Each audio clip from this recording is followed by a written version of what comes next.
Apple's genius move with the Neo wasn't creating a desktop. It was successfully porting its flagship A18 Pro iPhone chip into a laptop architecture.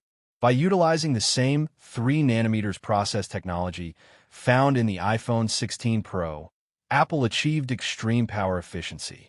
Because this chip was built for the thermal constraints of a smartphone, the MacBook Neo requires no cooling fans, allowing for a whisper-quiet, ultra-thin, fanless design. For over a decade, the Apple tax was a significant barrier to entry. The MacBook Neo effectively shattered this by launching at a $599 price point, $499 with education discounts. By moving away from the more expensive M-series chips, Apple was able to bring the macOS ecosystem to a segment of the market that was previously priced out, effectively competing directly with high-end Chromebooks and budget Windows notebooks. While it lacks the heavy-duty performance of the MacBook Pro or Air, it is a powerhouse for its specific target audience. Processor: Apple A18 Pro chip, 6-core CPU, 5-core GPU. Memory: 8GB unifit memory, 256GB, 512GB et.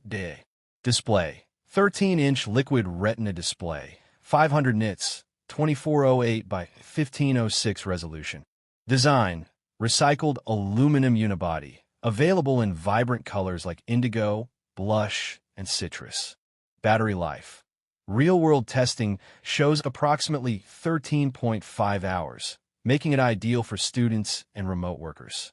The MacBook Neo has been a massive success, with reports indicating Apple even doubled production to meet demand.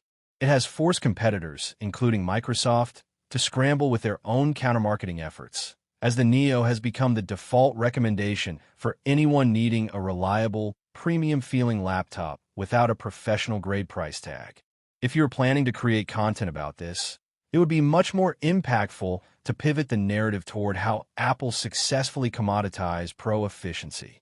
Instead of framing it as a disruptive desktop, frame it as the ultimate student laptop that proved high-end mobile silicon could bridge the gap between phones and laptops.